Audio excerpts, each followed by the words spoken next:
السلام علیکم دوستو، یوٹیوب چینل انوینشن میں آپ سب کو خوش آمدید کہتے ہیں۔ اور آج آپ کی بتانے جا رہے ہیں چھاپا خانے کے بارے میں کہ یہ کس نے بنایا پہلے اس کے بارے میں آپ کو اس ویڈیو میں مکمل تفصیل ملے گی۔ تو دوستو ویڈیو کو اینڈ تک ضرور دیکھیے گا۔ تو چلتے ہیں دوستو ویڈیو کی طرف، بنا ٹائم ویسٹ کیے چھاپا خانے کی ایجاد کے بارے میں آپ کو بتاتے ہیں۔ دوستو ولیم کیکسٹن 1422 میں انگلستان میں پیدا ہوا۔ یہ چھاپا خانے کا موجد تھا۔ اس نے ابتدائی تعلیم گھر میں اپنے والد سے حاصل کی۔ جب وہ تھوڑا سمجھدار ہوا تو والد نے اسے لندن کے ایک تاجر کے پاس ملازم رکھوا دیا۔ جس شخص کے پاس ولیم کیکسٹن ملازم تھا، اس کی کمپنی میں لندن کے کئی تاجر شامل تھے۔ دوستو یہ سب لوگ ریشمی اور اونی کپڑے کی خرید و فروخت کرتے تھے۔ ولیم کیکسٹن نے کچھ عرصہ ان تاجروں کے ساتھ گزارا تو اسے بھی کپڑے کی پوری طرح پہچان ہو گئی۔ اب وہ کپڑے کو دیکھ کر اس کے رنگ کا معیار بتا دیتا تھا۔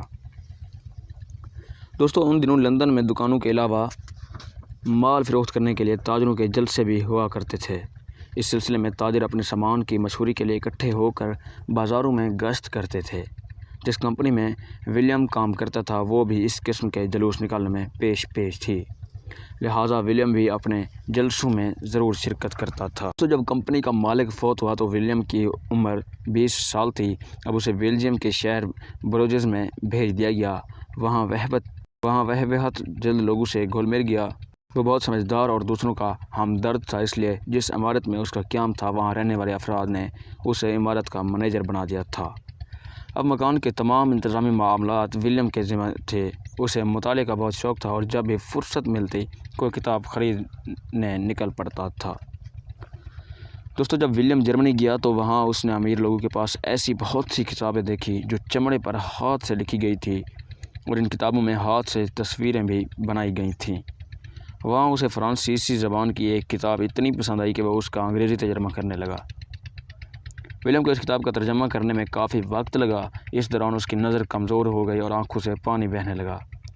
چنانچہ اس نے اپنا کام روکنا پڑا اور وہ کوئی ایسا طریقہ سوچنے پر مجبور ہو گیا جس سے نہ صرف کتاب آسانی سے نقل ہو جائے بلکہ بہت سی کتابیں ایک ساتھ نقل کی جا سکیں۔ دوستو ولیم کو جرمنی اور ہالینڈ کے سفر میں پتہ چلا کہ بعض لوگ لکڑی کو کھود کر اس میں کچھ حروف ابھار لیتے ہیں اور پھر ان ابھرے ہوئے حروف پر رنگ لگا کر ایک کاغذ پر ان کا عکس اتار لیا جاتا ہے۔ دوستو ولیم جب واپس بروجز آیا تو اسے کسی ایسے شخص کی تلاش تھی جو لکڑی کے حرف بنانا جانتا ہو۔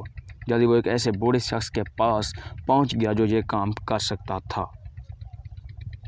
دوستو لہٰذا ولیم نے اس شخص سے تفصیلی گفتگو کی اور کہا کہ ہمیں اس کام کے لیے لکڑی کے بجائے دھات استعمال کرنی چاہیے، کیونکہ لکڑی بہت جلد پھٹ جاتی ہے جس سے حرف بیکار ہو جاتے ہیں۔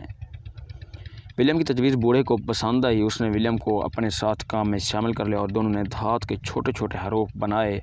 پھر ایک چوکھٹا تیار کیا گیا اور ولیم نے ان تمام حروف کو ترتیب سے اس میں کس دیا۔ دوستو اس کے بعد حروف پر سیاہی لگا کر ان کا عکس کاغذ پر اتارا گیا تو الفاظ کاغذ پر چھپ گئے۔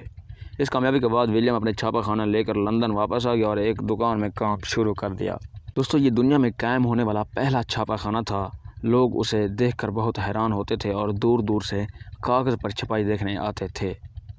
دوستو ولیم کے چھاپا خانے نے کچھ ہی دنوں میں اتنی شہرت حاصل کر لی کہ انگلستان کا بادشاہ ایڈورڈ چہارم بھی اس کی ایجاد دیکھنے پہنچ گیا۔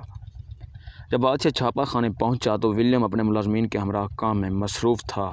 بادشاہ اور اس کے وزیروں نے کاغذ پر چھپائی کا منظر اپنے آنکھوں سے دیکھا تو انہیں بہت حیرت ہوئی۔ دوستو ولیم نے اپنے چھاپا خانے میں بے شمار سستی کتابیں چھاپیں، جس کا سب سے بڑا فائدہ یہ ہوا کہ کتاب امیروں کے علاوہ غریبوں کے ہاتھوں میں بھی پہنچ گئی۔